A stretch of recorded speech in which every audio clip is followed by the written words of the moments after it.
Vamos a entrar en tiempo de tertulia con gestoras para ver sobre todo un tema que está siendo fundamental en el corto y medio plazo, que es el tema biotecnológico. Está con nosotros José Climent, asesor del fondo Wealthia A&P Life Science.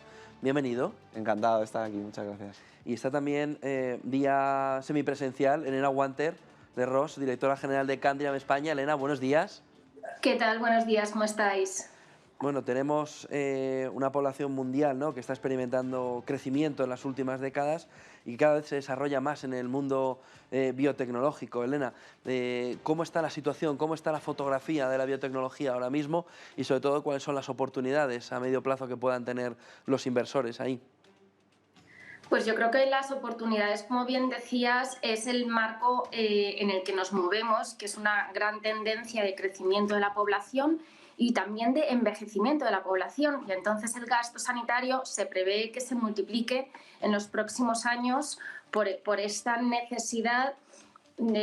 Como sabéis, cuanto más envejecemos, más necesidad tenemos de gasto sanitario. De hecho, personas por encima de los 65 años, el gasto sanitario se multiplica por 2 y por encima de los 80 años se multiplica por 4. Entonces estamos hablando de que en los próximos años la población va a ser cada vez más envejecida, con lo que ahí hay una dirección muy clara del gasto sanitario. Pero yo creo que también lo más importante es la innovación, ¿no? De qué nuevos medicamentos están saliendo al mercado, y cada vez vemos que en los últimos 20 años se han descubierto y se han desarrollado muchos más medicamentos que casi en el último siglo. Y esto al final pues es un motor de la rentabilidad. Ahí lo vemos muy claro. Es verdad que en este entorno en el que estamos a nivel macroeconómico, pues se está quizá recogiendo beneficios de los últimos años y el inversor está yendo a sectores más como energía o como bancos que van más ligados a la inflación, y, o sea, más en un entorno más value. Pero esto no creemos que sea, bueno, excluyente para estar invirtiendo en biotecnología. Sabemos que es una inversión a largo plazo y que, por supuesto, tendrá unos momentos en los que el mercado no la beneficie tanto, pero en el largo plazo tenemos una visión muy positiva. José.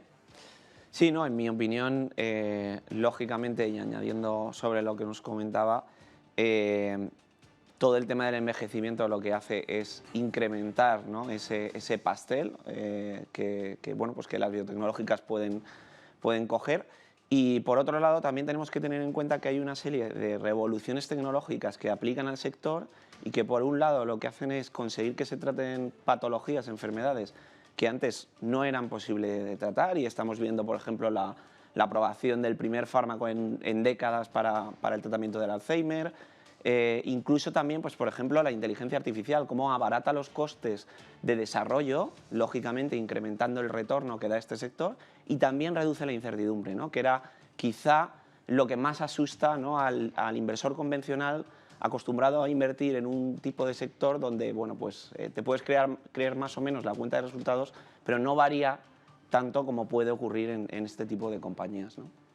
Tenemos el MSCI World Pharmaceuticals Biotechnology and Life Science, rentabilidad del 10,57, pero frente a una rentabilidad del 16,5 del MSCI World Index. Elena, este diferencial, pero esta rentabilidad todavía muy interesante, ¿cómo se puede comportar en el corto plazo, medio plazo? Y sobre todo, sigue siendo una rentabilidad muy importante para el sector. Sí, claro, como decía, al final este año va más por detrás de mercado, pero es que llevamos muchos años en los que iba por delante, ¿no? Y yo creo que es una situación más de toma de beneficios y de que quizá pues la mayoría de las noticias sobre coronavirus y tal pues han quedado un poco atrás, pero nosotros ahora nos planteamos, bueno, pues hablando de coronavirus, ¿cuántas vacunas se van a necesitar? Al principio, cuando hacíamos las valoraciones, pensábamos, bueno, pues a lo mejor son dos dosis lo que van a necesitar la población, ¿no?, para esta vacuna, pero ahora ya estamos hablando de 3 y a lo mejor luego es una cada año. Entonces, bueno, pues es muy difícil de hacer estas previsiones porque no sabemos cómo va a evolucionar y, como decíamos, al final la medicina no es una ciencia exacta, pero creemos que al final son empresas que van a estar siendo interesantes para el inversor Y luego hay un tema muy importante que se ha reactivado también, el tema de fusiones y adquisiciones. Y ahí sabéis, bueno, pues que las primas que pagan las farmacéuticas o las grandes biotecnológicas en estas fusiones y adquisiciones son primas muy importantes. Con lo cual, bueno, son un montón de cosas. Es la innovación, es la gran tendencia que tenemos de la demografía, es el COVID, es toda la innovación tecnológica y el movimiento corporativo. Son muchos temas que apoyan esta inversión. En el corto o medio plazo, pues bueno, yo creo que va a haber vaivenes, va a haber volatilidad y esto es mercado, pero en el largo plazo pues vemos que es una tendencia y una inversión muy interesante.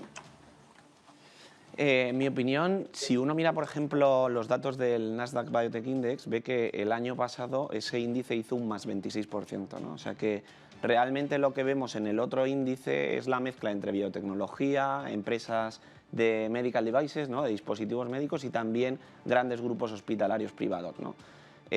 Lógicamente, durante el confinamiento, estos grupos hospitalarios, estas empresas de dispositivos médicos no han podido vender lo que estaban acostumbrados a vender y han caído y han sido castigadas en bolsa durante este 2020.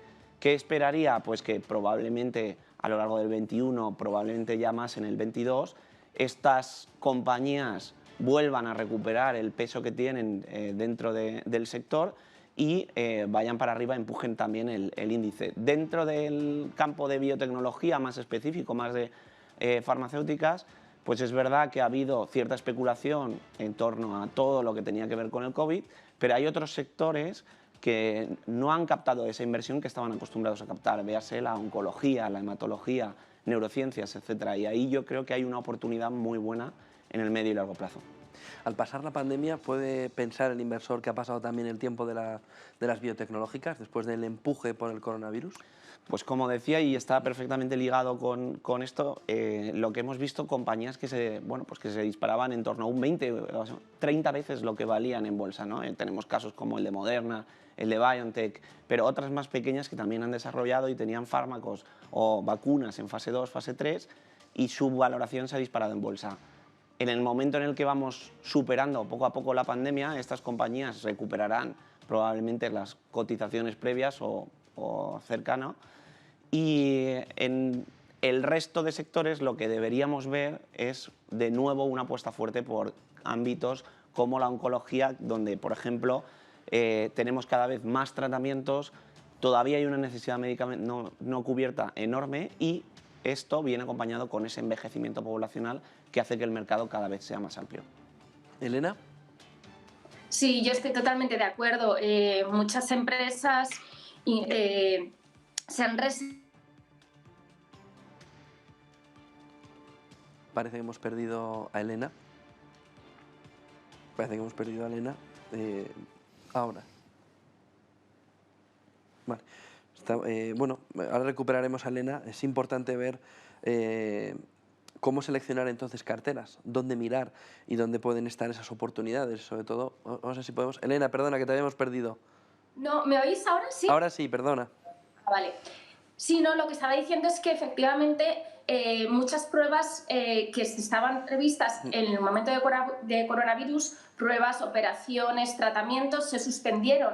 Y entonces esto hizo que ciertas empresas pues, sufriesen por el coronavirus y otras empresas se vieron fortalecidas. Entonces, creo que efectivamente va a volver pues todas esas temas que estuvieron un poco parados volverán y los beneficios de estas empresas también se recuperarán. O sea que va a haber ahí un poco un rebalanceo en estas empresas.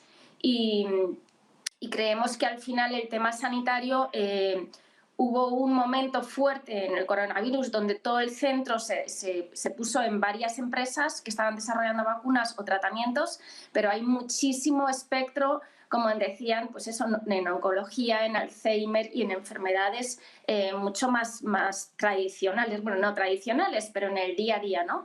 Y porque lo que vemos es que la población cada vez invierte más en salud, cada vez invierte más en bienestar, ¿no? Y es una gran tendencia en países desarrollados, pero en la parte de no desarrollados también los presupuestos en salud se están multiplicando. Entonces, bueno, creemos que por ambos lados el COVID también ha potenciado que la gente invierta más en sí misma, en su salud y en su bienestar.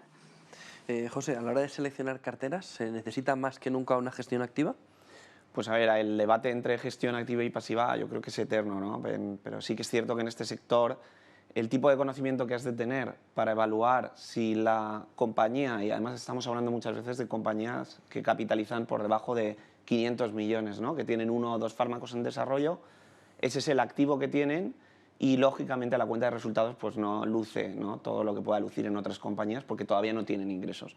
Entonces, en este sector donde al final valorar ese activo intangible, ¿no?, consta de tener un conocimiento científico y clínico muy amplio y además también muchas veces muy específico al tipo de enfermedad que estás evaluando, yo creo que lógicamente aquí la gestión activa cobra un papel muy relevante, ¿no? Y en ese sentido lo que hemos visto de distintas gestoras a lo largo de las últimas décadas es que las que están especializadas, ¿no?, en este sector en concreto están acostumbradas a batir al índice.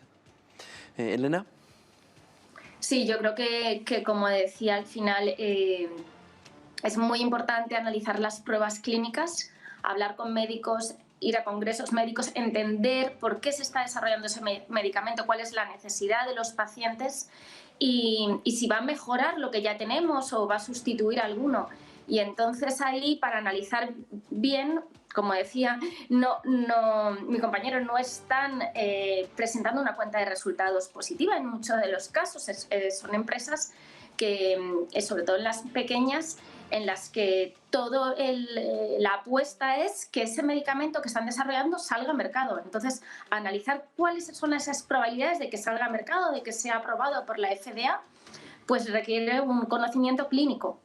Y creemos que sí, que es súper importante el saber muy bien discernir y entender muy bien las probabilidades y pensar como un médico a la hora de invertir, ¿no?, más que como un financiero, porque muchas veces los resultados financieros no están ahí todavía. José, ¿qué nos puedes comentar del fondo Wealthy INP Life Science? Bueno, pues como decía, al final es un fondo que está centrado precisamente en esas áreas donde creemos que puede haber un mayor crecimiento en los próximos años, como es la oncología, la hematología, las enfermedades autoinmunes, que cada vez también se diagnostican más, y también el área de neurociencias. En nuestro caso, pues contamos con una amplia experiencia, más de 15 años dentro del sector, ¿no?, con conocimientos.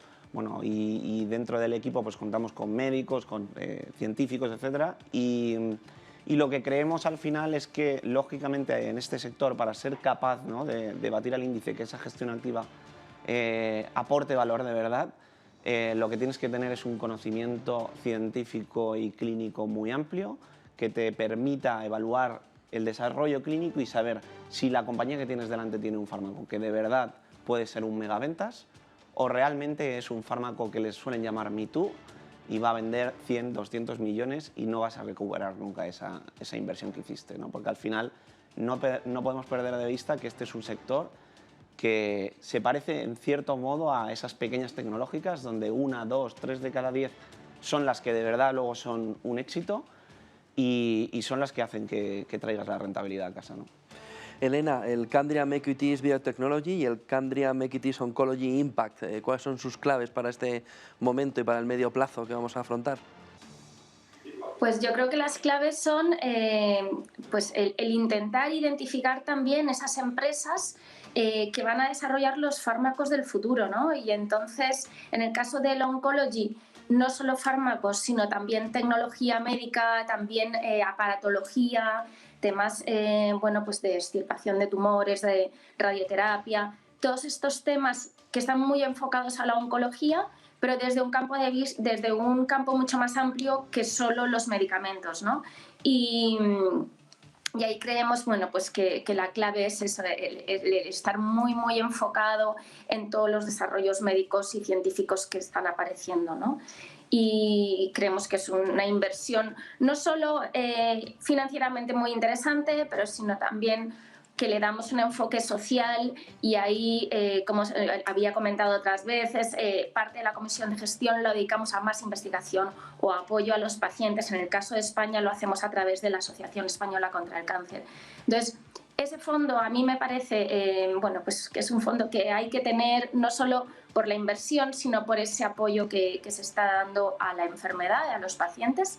Y en el caso del biotech, biotecnología es pues, un fondo que está invirtiendo en todo tipo de enfermedades, pero desde el punto de vista de identificar cuáles son los medicamentos biotecnológicos que van a salir a mercado en los próximos años o grandes biotecnológicas que siguen desarrollando medicamentos interesantes, ¿no? O sea que al final son dos enfoques distintos, todos ellos, bueno, pues buscando eso, esas nuevas soluciones para los pacientes y, bueno, creemos que tiene todo el sentido estar invirtiendo en estos sectores a día de hoy, desde luego.